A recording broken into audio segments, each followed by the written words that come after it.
Atos dos Apóstolos. Capítulo 20. Exaltando a cruz. Depois de haver gasto algum tempo ministrando em Antioquia, Paulo propôs a seu companheiro fazerem outra viagem missionária. Tornemos a visitar nossos irmãos, disse ele a Barnabé, por todas as cidades em que já anunciamos a palavra do Senhor, para ver como estão. Atos 15, verso 36. Tanto Paulo como Barnabé tinham terno cuidado pelos que haviam aceitado recentemente a mensagem evangélica sob seu ministério, e estavam ansiosos por vê-los uma vez mais. Esta solicitude Paulo jamais a perdeu. Mesmo quando em campos missionários distantes, longe do cenário de suas primeiras atividades, continuava ele a levar sobre o coração a responsabilidade de animar esses conversos a permanecerem fiéis, aperfeiçoando a santificação no temor de Deus, segundo Coríntios 7, verso 1. Constantemente ele procurava ajudá-los a se tornarem cristãos confiantes e desenvolvidos, fortes na fé, ardentes no zelo e de coração inteiro na consagração a Deus e à obra de ampliar seu reino. Barnabé estava pronto a ir com Paulo, mas desejava que tomassem a Marcos, o qual se decidirá de novo a devotar-se ao ministério. Paulo fez objeção a isto. Parecia-lhe razoável que não tomassem consigo aquele que durante sua primeira viagem missionária tinha-os deixado em tempo de necessidade. Ele não estava inclinado a desculpar a fraqueza de Marcos em desertar da obra pela segurança e conforto do lar. Insistia que alguém de tão pouca fibra não estava habilitado para uma obra que requeria paciência, altruísmo, bravura, devoção, fé e disposição para sacrificar, se necessário, a própria vida. Tão forte foi a contenda, que Paulo e Barnabé se separaram, seguindo estes suas convicções e tomando consigo a Marcos. Barnabé, levando consigo a Marcos, navegou para Chipre. E Paulo, tendo escolhido a Silas, partiu, encomendado pelos irmãos, a graça de Deus. Atos 15, versos 38 a 40. Viajando através da Síria e Cilícia, onde fortaleciam as igrejas, Paulo e Silas alcançaram por fim Derbe e Listra, na província de Licaonia. Foi em Listra que Paulo fora apedrejado. No entanto, vamos encontrá-lo de novo no cenário onde passará o perigo anterior. Ele estava ansioso por ver como os que haviam aceito o Evangelho por meio de seus esforços estavam enfrentando o teste das provações. Não ficou desapontado. Verificou que os crentes listrianos tinham permanecido firmes em face de violenta oposição. Aqui Paulo tornou a encontrar Timóteo, que havia testemunhado seus sofrimentos ao final de sua primeira visita a Listra, e em cuja mente a impressão então feita tinha se aprofundado com o passar do tempo, até que se convenceu de que era seu dever entregar-se inteiramente à obra do ministério. Seu coração estava unido ao coração de Paulo, e ele ansiava por compartilhar das atividades do apóstolo, ajudando na medida das oportunidades. Silas, companheiro de trabalho de Paulo, era um obreiro experimentado, dotado com o dom de profecia, mas a obra a ser feita era tão grande que foi necessário preparar mais obreiros para o serviço ativo. Em Timóteo, Paulo viu alguém que apreciava a santidade da obra de um pastor, que não se atemorizava ante a perspectiva de sofrimento e perseguição, que estava pronto a ser ensinado. Todavia o apóstolo não se arriscou a tomar a responsabilidade de exercitar Timóteo, jovem não provado, para o ministério evangélico, sem primeiro certificar-se plenamente quanto a seu caráter e vida passada. O pai de Timóteo era grego, e sua mãe judia. Desde criança ele conhecia as Escrituras. A piedade que ele presenciara em sua vida doméstica era sã e sensata. A confiança de sua mãe e de sua avó nos sagrados oráculos lembravam-lhe continuamente as bênçãos que há em fazer a vontade de Deus. A palavra de Deus era a regra pela qual essas duas piedosas mulheres haviam guiado Timóteo. O poder espiritual das lições que delas recebera conservou-o puro na linguagem, e incontaminado pelas más influências de que se achava rodeado.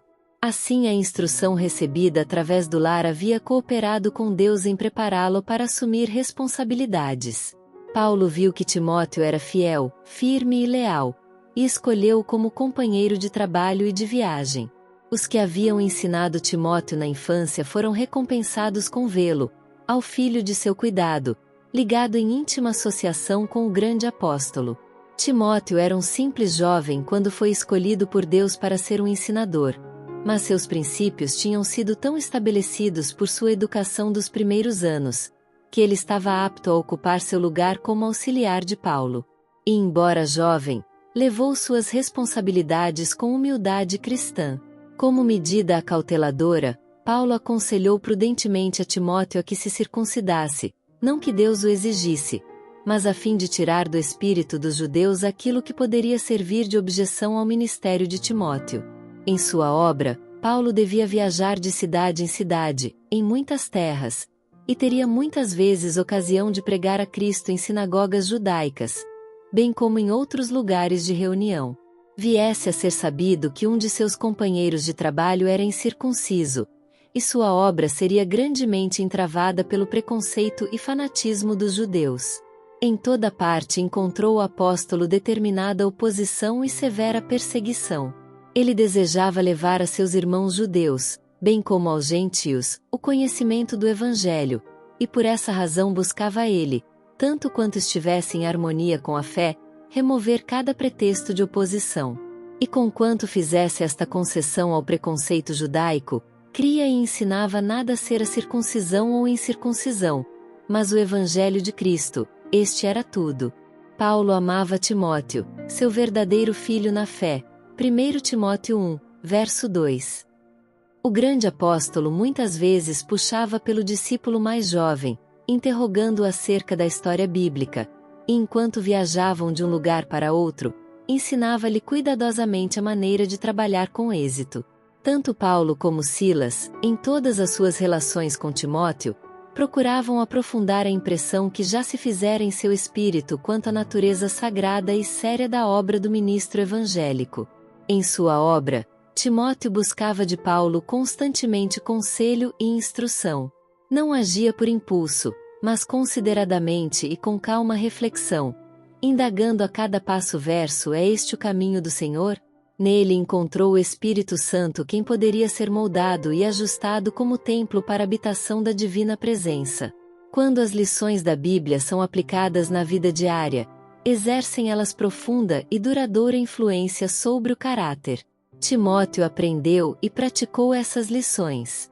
Não tinha ele talentos particularmente brilhantes, mas sua obra era valiosa porque ele usava no serviço do Mestre as habilidades que Deus lhe dera. Seu conhecimento da piedade prática distinguia-o dos outros crentes, e dava-lhe influência.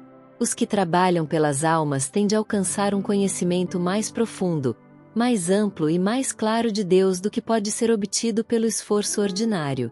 Têm de aplicar todas as suas energias na obra do Mestre.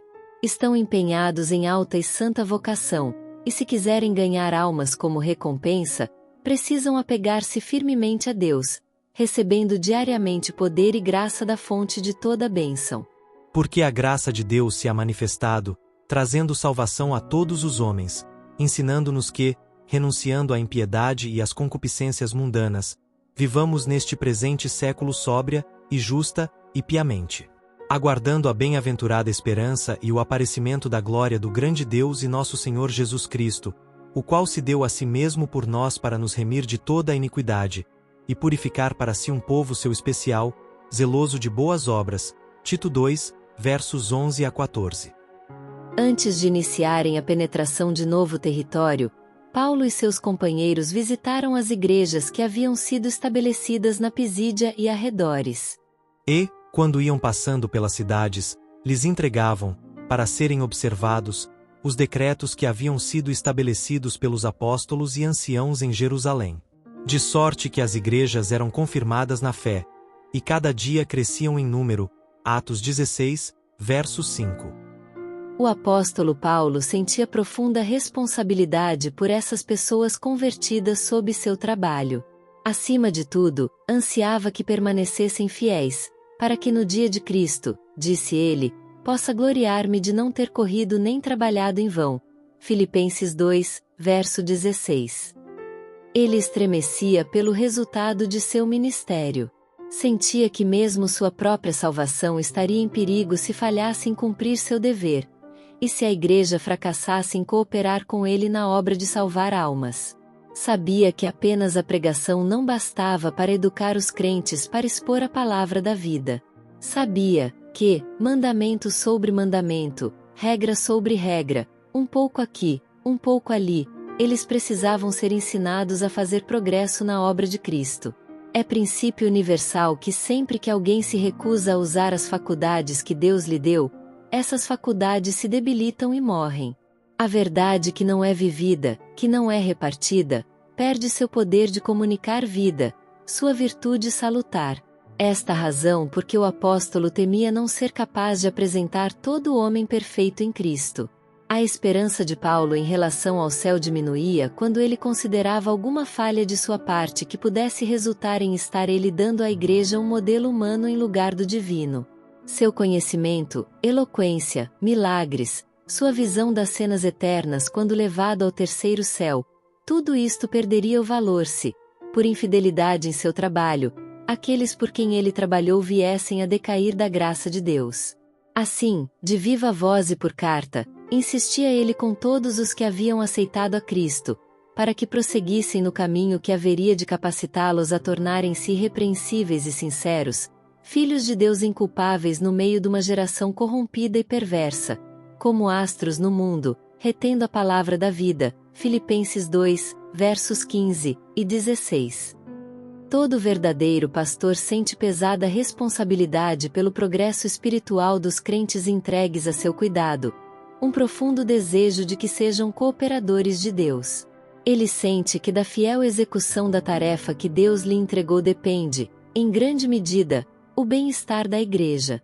Fervorosa e incansavelmente busca inspirar os crentes com o desejo de salvar almas para Cristo, lembrando-se de que cada acréscimo à igreja representa mais um instrumento para dar a conhecer o plano de redenção.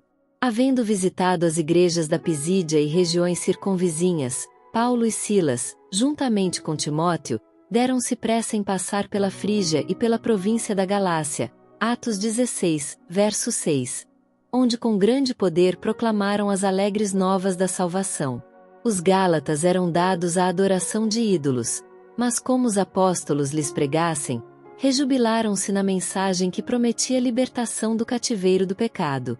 Paulo e seus cooperadores proclamaram a doutrina da justificação pela fé no sacrifício expiatório de Cristo. Apresentaram a Cristo como sendo aquele que, vendo o estado desesperado da raça caída, veio para redimir a homens e mulheres mediante uma vida de obediência à lei de Deus, e o pagamento da penalidade da desobediência.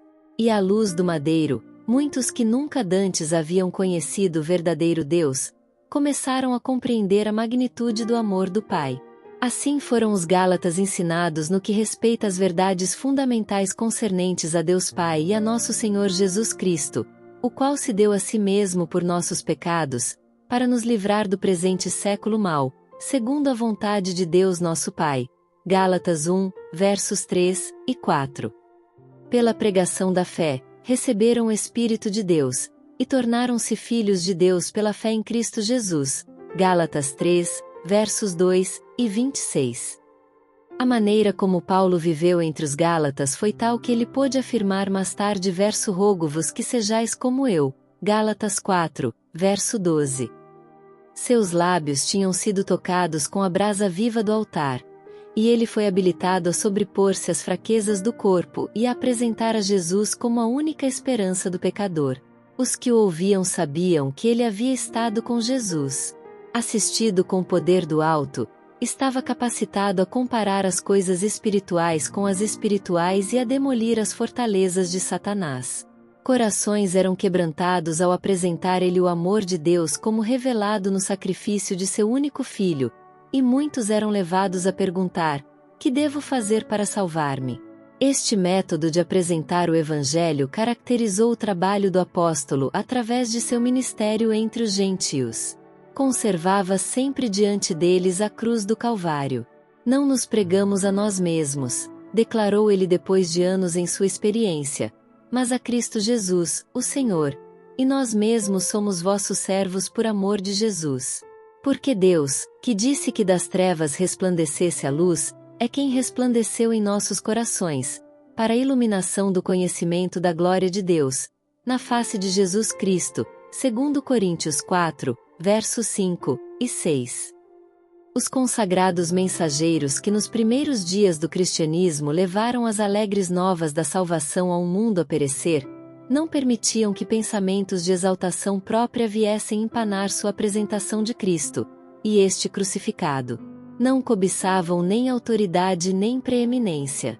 Ocultando-se no Salvador, exaltavam o grande plano da salvação e a vida de Cristo, o autor e consumador deste plano. Cristo, o mesmo ontem, hoje e eternamente, era o seu insistente ensino. Se os que hoje estão ensinando a palavra de Deus exaltassem a cruz de Cristo mais e mais, haveria muito maior sucesso em seu ministério.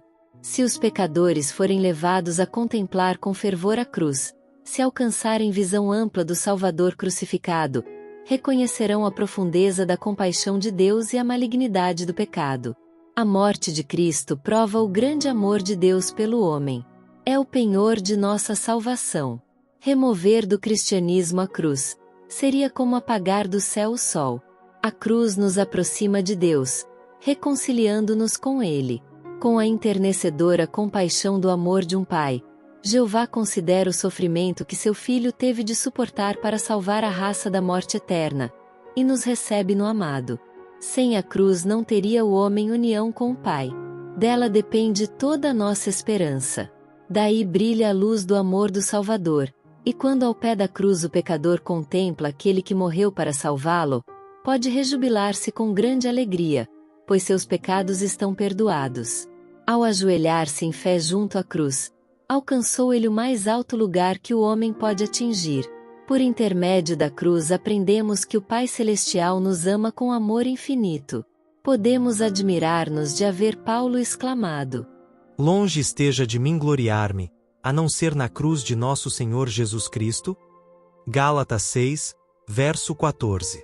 É nosso privilégio também nos gloriar na cruz, nosso privilégio dar-nos inteiramente a Ele, como Ele se deu por nós.